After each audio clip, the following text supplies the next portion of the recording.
the session. I am a storyteller. I'm a journalist. So I'm going to begin with a story. There's a boy I know about 300 kilometers from here who wanted to be a footballer. He decided that at the age of 16, he will move out because the city that he is in does not possibly offer a turf or sporting professionals who will help him achieve his dreams. He comes from a middle-class family. So he moves to the next best possible place, which is Chandigarh. From Chandigarh, he gets trained. Now, it takes money, of course, to be trained. If you want to be a footballer in India, you know that there's not enough coaching facilities available, and he gets that right kind of coaching and the right kind of turf in Chandigarh.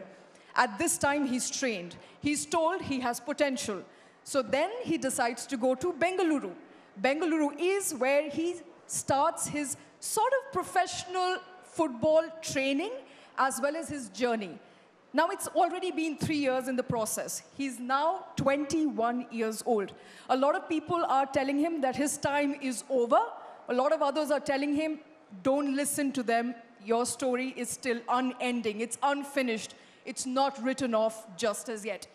Now, this is a story of a typical new India, where parents are not scared to send their children away because they believe sports has a future. At the same time, this is also a story of an audacious young person who is willing to put off his studies because he understands that his home city does not offer him that kind of facility and move out of his comfort zone to different cities at a very young, tender age of 16 years old.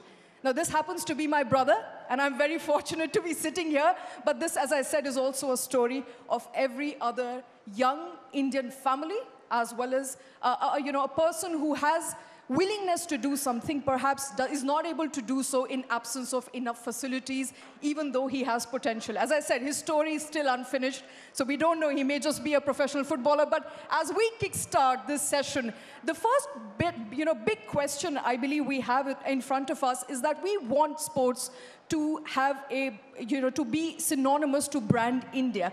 I want to come to you, Lloyd, and since you're my co-panelist, and I think maybe you can take it off to other panelists here, how close are we to achieving that dream of India going beyond cricket and also building an image of a sporting nation?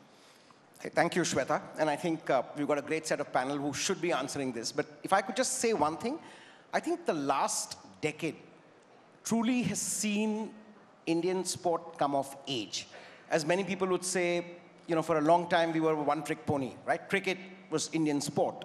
I think clearly what we've seen in the last decade is the coming of age of many other sports. Of course, athletics with Neerav Chopra was a big turning point, but across chess, across badminton, across the whole range of sports, I think today India has become a major force. And I think that has been one significant achievement. And clearly, just given the size of the growing Indian economy, I think you could say we're punching below our weight.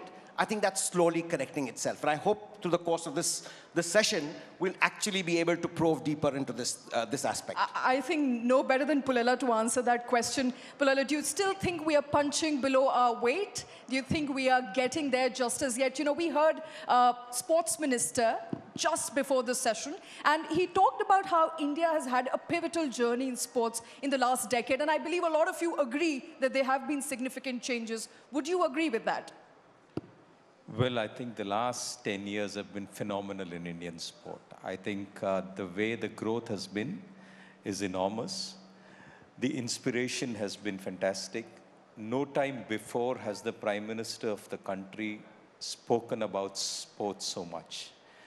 No time before has a prime news channel kicked off with sport as one of its major events. So I think we are looking at sport as a primary news-making, as a primary decision-making, people taking up sport. And I think I'll get back to your brother's story in that one bit, because what has happened is this huge inspiration, and also what the sports minister spoke about, Khelo India and all of that, has made kids in the country aspire, parents in the country think that this dream is possible. And they have taken up sport very, very rigorously. What is also happening is that kids, players are taking up sport, leaving education. Your brother left it at 16, so he at least has some leeway. But for some, it's happening at 9. And that is a big case of concern, wherein we have, because at the end of the day, sport has only a very thin margin of people. We have people speaking about how, and I don't know if I can articulate it very well, but we are talking about how there are 6,000 kids across various sports who are giving 6 lakhs a month and 3 lakhs a month and stuff. But in reality, what happens to the 5,600 people who don't make it? Where are they going for their jobs? Are they skilled enough for their next journey? I think this is a big case of concern for me, who has seen the entire ecosystem of sport. For me, I think if you fail at 21, and if you have the education and the skill set, like I really loved when Barun said, I will pick people who have played sport. But what happens if that guy doesn't have any education at all? And this is a cause of concern. So at 30, if you're a world champion, you have another 30 years to live, and you don't have the skill sets for the next set of your life, what happens to you? So these are more of the concerns, because we have grown too fast as a country in sport. We are still pushing forward in big force, and that is amazing. On that side of the story, I'm super excited, and it should continue. But I think we need to look at the entire ecosystem, because all it takes is one generation of failed sports person to show that the society, to show to the society, or the society will see it and say, there's no use playing sport. So you don't want that to happen. So great to know that things are changing, and thank you for sharing that candidly, Gopi. I want to go across to Latika, and I know Latika from a different era, the late 90s, when I headed marketing at Pepsi, and we used to go to Latika because she managed a whole bunch of Super A cricketers. Virendra Sehwag, I remember a long conversation with her.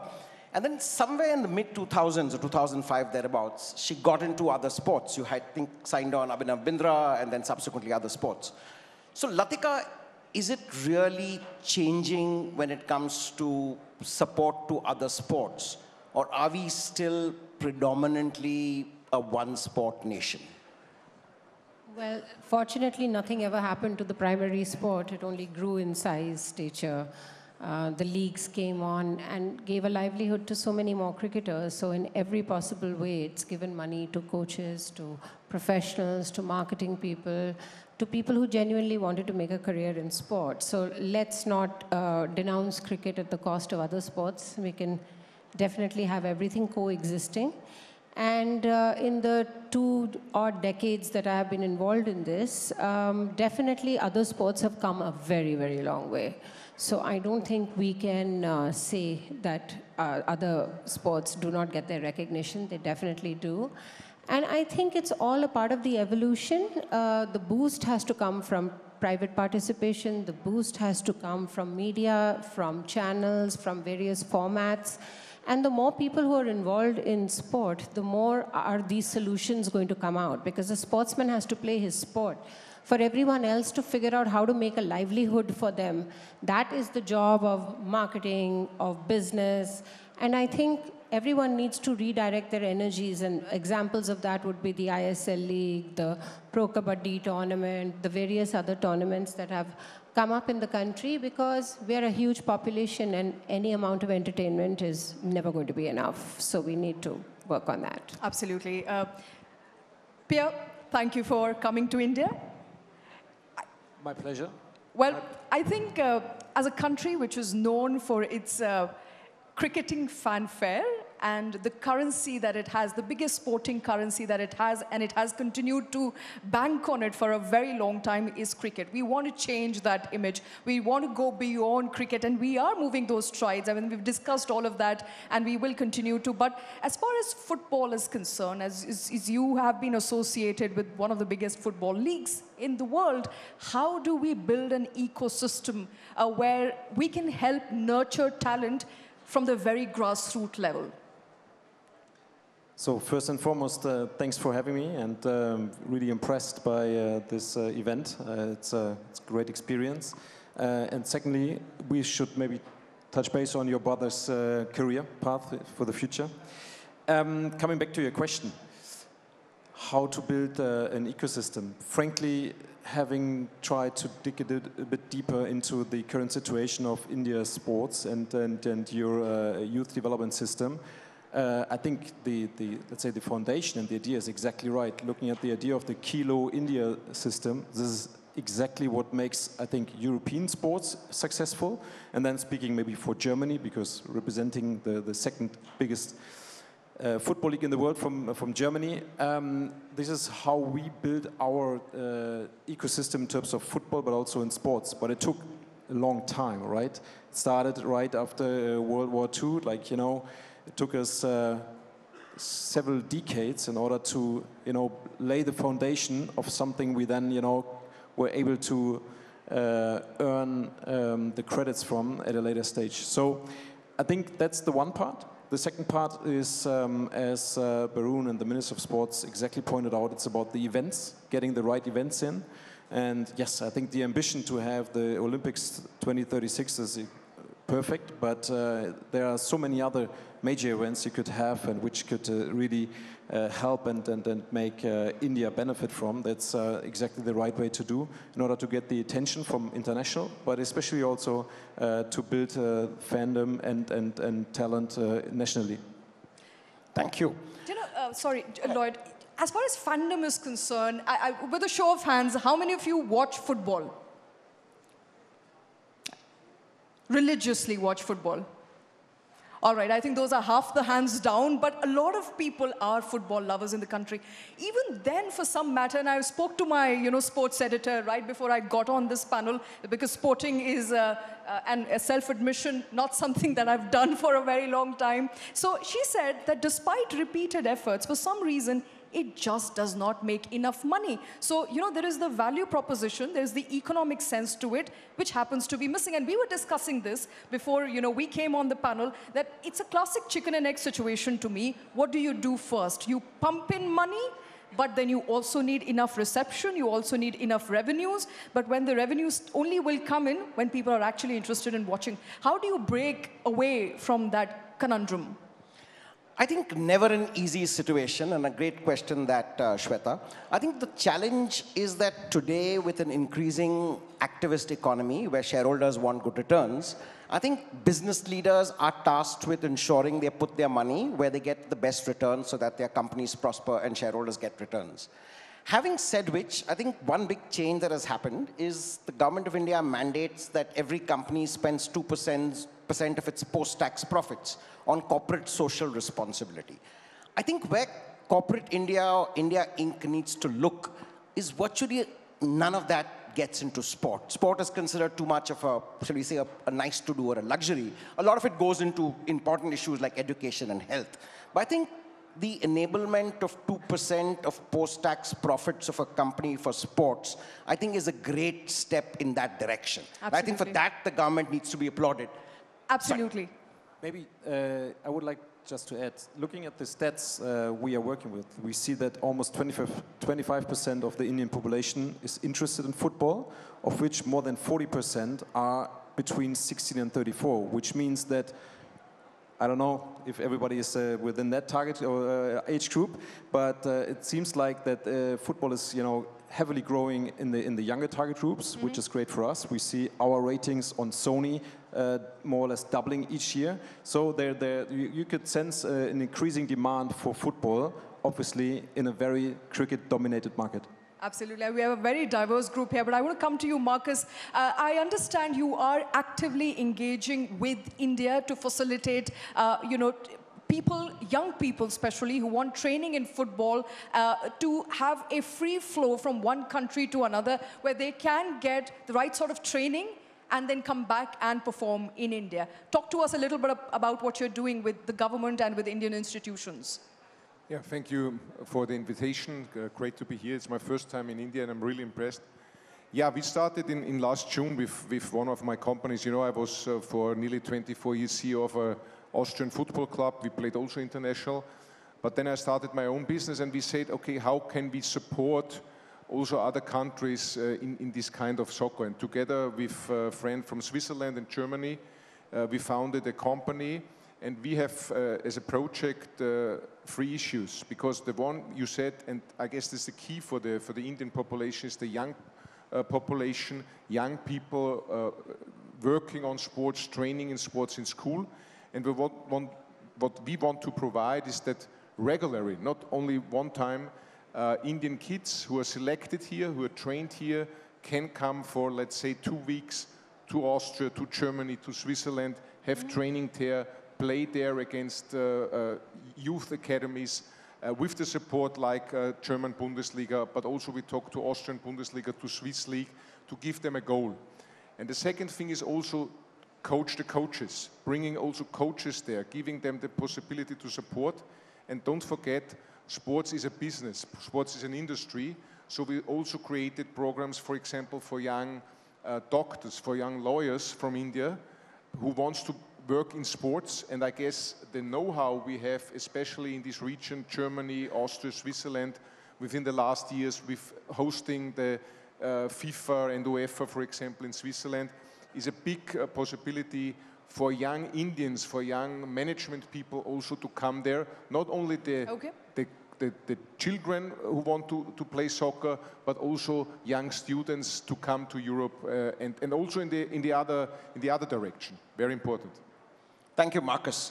I want to come to my friend Subrangshu, and he's CMO at Tata Motors. And the Tatas, as we all know, have always been invested in sport, even long before CSR and such things came in. I remember back in the 80s, the Tata Football Academy bought in Pele's Cosmos, and this was another era. But the Tatas have consciously worked closely with sports, and not just at the macro levels.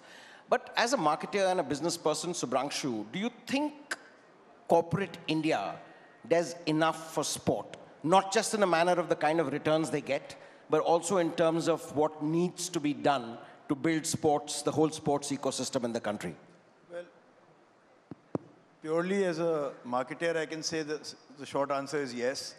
Because today, the media ecosystem, all put together in terms of monetary value, is growing at about 15 to 16%, whereas the economy has grown by 7 to 8%. So you have the answer, it's a double the clock rate.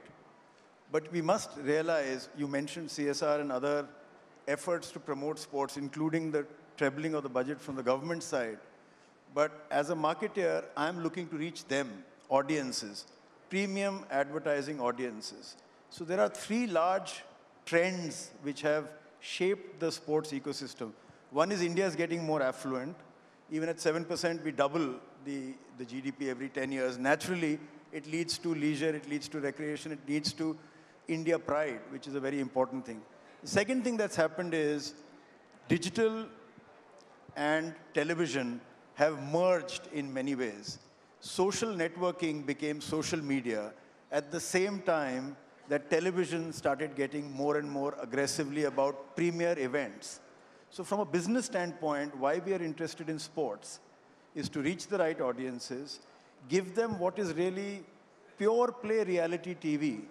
There is an event happening, there is an undecided conclusion to it, there is a large fan audience, there are committed eyeballs. And that's very precious and advertising which you don't miss. But with the emergence of digital going into live broadcasting in sport, they're actually moving away from digital because it's not about cheaper click streams, it's not about take action now, it's about creating something that has cultural cachet, something that has uniqueness, finesse, and elevation. So that cultural sensibility and preciousness is incredibly important, and if a brand is meaningfully associated with a sport, it can really do magic for that brand. Terrific. I want to quickly get Gopi in, and as a sports superstar who brought us a lot of glory in a, shall we say, a less enabling atmosphere. And now as a sporting parent, your daughter Gayatri has achieved remarkably. What is your one big ask from policy makers, policy enablers, and from the corporate establishment? I mean, we've got Mr. Kant, we've got lots of big decision makers here. What do you think we need to do better to accelerate India's sporting prowess? I think from policy makers, there is one, maybe two things which I would think is important. And way back I had heard about Modi ji talking about a bridge being made. He said somebody who's making the bridge is different, somebody who owns, like the municipality owns it, the railways has to build it, the roads have to be, they're different people. So in a similar sense, for performance, there are too many people involved. There is associations, there's government, there's private parties, there's managers, there's the whole lot of ecosystem. So I think that needs to be streamlined. Because on one side is the corporate side, the marketing side, the entire ecosystem of very different things. But performance is purely another ball game. It needs a set of people who are really committed, whether it's players, whether it's coaches and support staff, and an ecosystem which builds performance. We need to keep that isolated from the rest of it. So I would really look at policy and say, boss, get this done for us. Okay.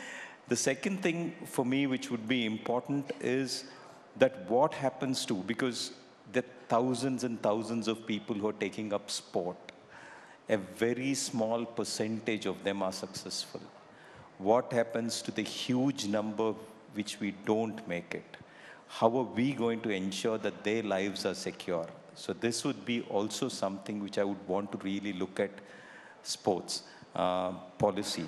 And one legislation which I would really love to see is government telling that we are not under bureaucrats.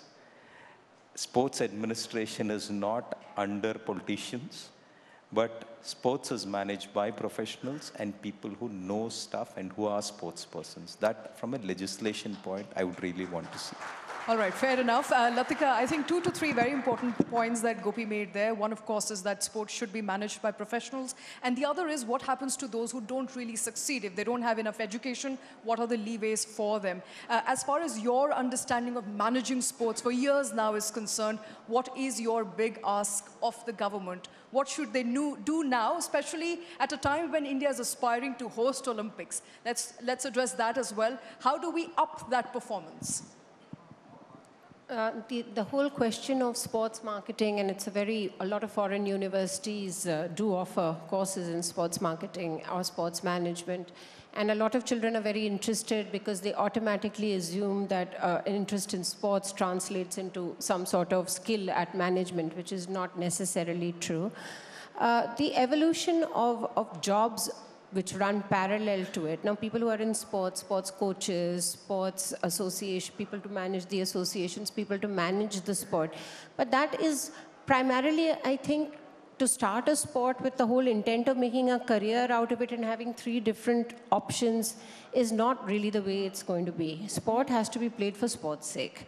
And then as opportunities come up, I mean, to have a policy where you say employ a whole lot of people and say the sports ministry and all of that is a very counterproductive thing to do. I think everyone has to play sports without the intention of turning into an elite sportsman. Play sports for the many, many psychological, physical, emotional benefits it gives you. And if from there you find that it carves out a career for you, I don't think the government can get involved in actually mapping IPL was like, okay, they were elite sportsmen, some of them made a career in IPL, and now there is 100 different leagues all over the world where they can participate. Right. But that comes from the love of the sport. This generation that is playing these leagues and all today in Australia and Bangladesh and Sri Lanka, they didn't know these opportunities were ever going to come up. Absolutely. So play for the sake of playing, enjoy your sport, excel at it as much as you can. But if you really think that there has to be a second grade to the whole thing. Most old sports people become coaches, they become administrators, they become, all my boys have become commentators now, which was unknown in the 90s. I mean, that they would have a career in commentary. Let life take you where it goes. I mean, to make a policy and say if you don't make the League A, you'll do this, you'll do that. Things will sort themselves out as they go along. Thank you very much for that. Unfortunately, we've run out of time on this session, but thank you very much, all of you, for taking time out, for being here with us today. An absolutely wonderful session on what the future of sports is looking like. It is nice, it is bright. There's a lot of work that has been done in the last 10 years, perhaps lots more to do upcoming in the next 10. Thank you very much, all of you, for being a very patient audience. Thank you.